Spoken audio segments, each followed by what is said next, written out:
Welcome back, everybody. Reminder, we've got volleyball on tonight here on Extra. Oral Roberts, North Dakota State, 7 o'clock from the BBF. Shout out to Jen Lopez and the Bison volleyball team. They are unbeaten, 3-0 in Summit League play. Oral Roberts is yet to win at 0-4, so the Bison have had a dynamite start. They went on the road last weekend, won at Kansas City, and won at Omaha. In fact, the match with the Roos went 5. They were down 2-1 on the road and won 2 sets there. They're off to a really nice start. We had J-Lo on, sometime last month or maybe late August after the opening tournament of the season. But get out and watch tonight here on TV. We got plenty of sports going on. You got all the devices. Come on. You can make it work. But they're good. Lauren Jansen, really good player. We're going to have, I believe, 3 volleyball matches coming up here over the next few weeks. This one, a couple weeks with South Dakota, and then when the Jackrabbits come to town in November. So you're getting plenty of chances to watch them here on television as well. But they're off to a really good start. It's been a while for Bison volleyball. It really has. For them to be back in the mix, be a contender, there's no reason why it can't happen. Jen was part of those teams when they were so good, going to the tournament every year, that they're trying to build back to that, and they're off to a dynamite start. So you can check them out coming up tonight on Extra for that matchup.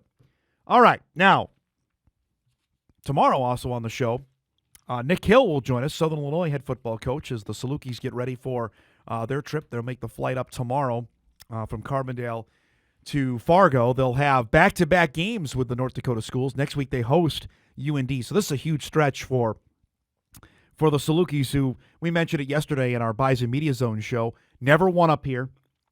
Frankly, this might be their best opportunity to do it, though. I look back at the games. They came up here 2008, and that was a Bison team that had a lot of talent. Scuffled that year, was 6-5. 2010, that was a red-letter game. You star that one because Dale Lennon was the coach then. Bison were trying to put some wins together to see if they could make a run. They beat SIU in part of a stretch where they won, I want to say 3 or 4 in a row to end the season before they lost the finale, but got them into the playoffs because they beat Southern Illinois. It's a big win. 2012, they handled them. 2014, they beat them. Then they didn't play them again until Nick Hill was the coach.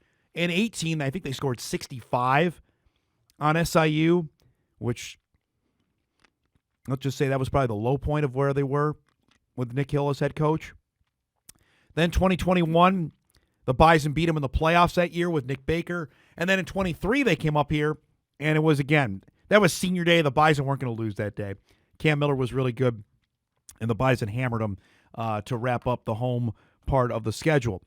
But now they're coming up here with a really talented quarterback, with some explosive playmakers. Offensively, I think they're going to be able to do something. It's defensively is where I have my question marks. Can they get the Bison off the field? Nobody has been able to do that yet in 2025. Now, talking about defense, Bison defense has been pretty sharp so far. Special teams has been pretty good. Now, granted, we haven't even get to see the punter last week. Aaron Bickerton was not in action, but special teams-wise, whether it's kickoff return, punt return, or punt block, our next guest has been a guy who's been all over the place in Will Steil. Young man out of Rocori High School down in Cold Spring, Minnesota. I mentioned earlier off the top of his familial connection. His older brother, Jack, was a third baseman for the Bison baseball team for 4 years. He actually had his baseball career ended on a fluke deal. He got hit by the eye.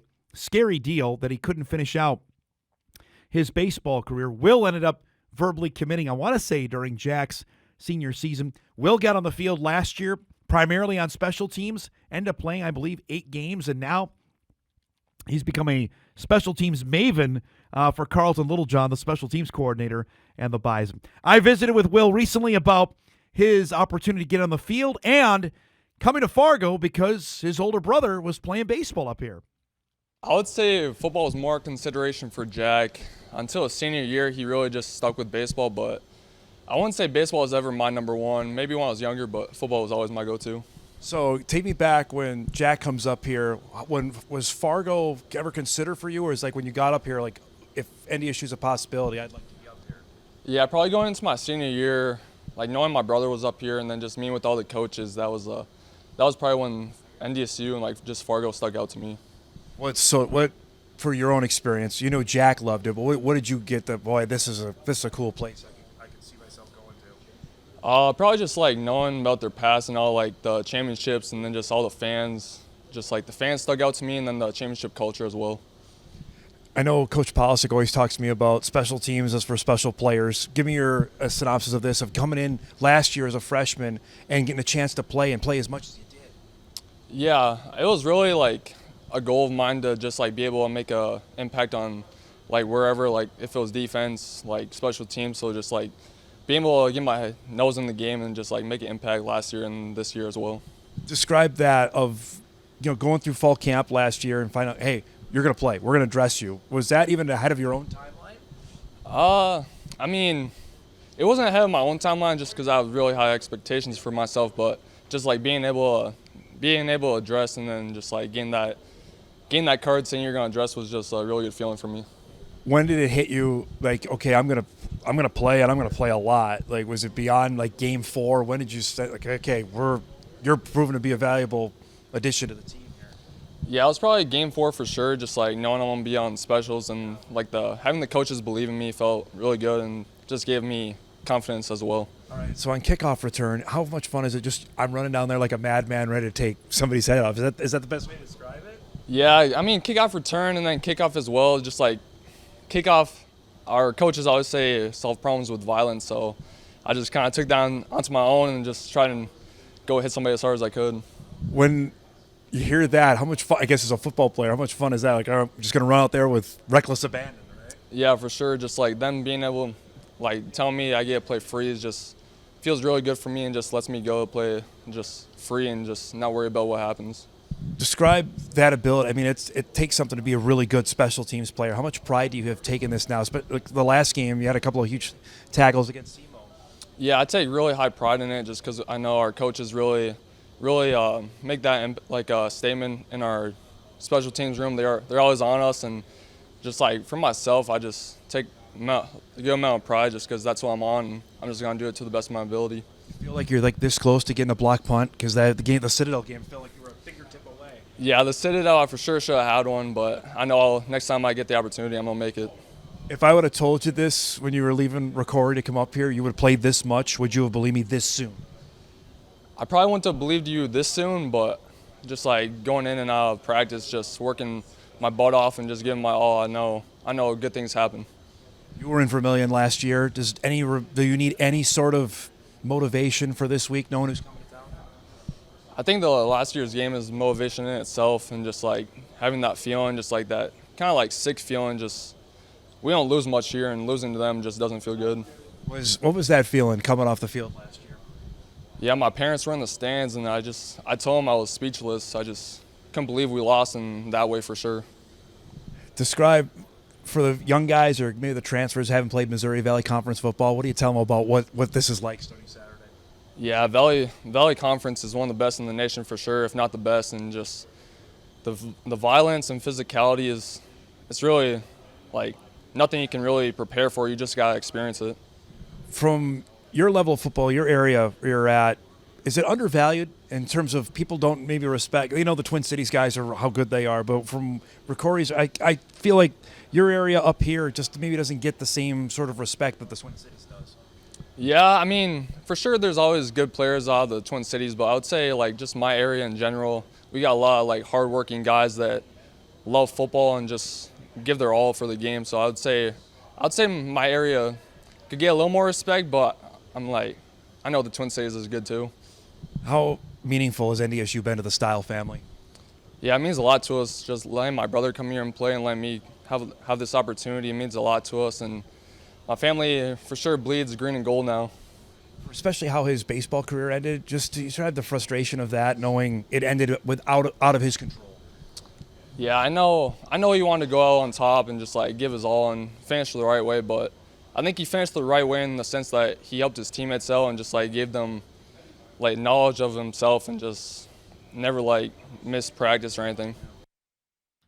That's our interview with Will Steil, and appreciate him sharing as well what his how his brother's career ended, because again it was a freak deal there, but you hear the confidence in the guy. He's a really good high school player that had a bunch of Valley teams, frankly, interested in him. I don't know if it was a slam dunk or a hammer that he was absolutely going to be a Bison, but it ended up working out. Now, he referenced, and I asked him about, he's nearly had a couple punt blocks. The very first game of the year at the Citadel, he nearly had 2 in that game, and he's still upset about it.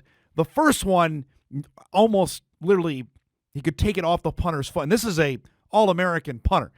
James Platt was going to hear his name called in the NFL draft when we get to April. So there'd be even a little more, another feather in his cap if he did it. The second one we have the video of here where you can see number 20. He's coming in late here and nearly got it a second. That's why he was so upset. Him and John Kors are both basically uncontested. He actually got a piece of that one in that opening game down in Charleston, which, by the way, feels like it was 8 years ago when we were down there. But he's proven his worth in what he's done out there, and he's gotten close. Those are the kind of guys, honestly, that go out there, don't get a whole lot of attention, don't get any interviews like with me or get any ISOs during the football game, but end up they could be valuable pieces of the team, especially if a guy gets hurt. Steil will be starting for a lot of safe secondaries. He just would. His size, his ability. But right now, you're not getting ahead of Ryan Jones. You're not ahead of Darius Givens. You're not ahead of Jalen Crumby. You're not playing in front of those guys. That's just not going to happen out there. And Taylor Edey, those are their 4 safeties. He's good, but are you going to bench any of those 4? I would not do that. So we'll see. But our thanks to Will for giving us a few minutes there. We'll break. When we come back, Hunter Pinky will join us. New Thursday regular on our show about UND's Dynamite Start big game coming up. And, of course, his transition from football to motivational speaker. That's coming up when Hot Mike returns on a Thursday morning. We're back after this.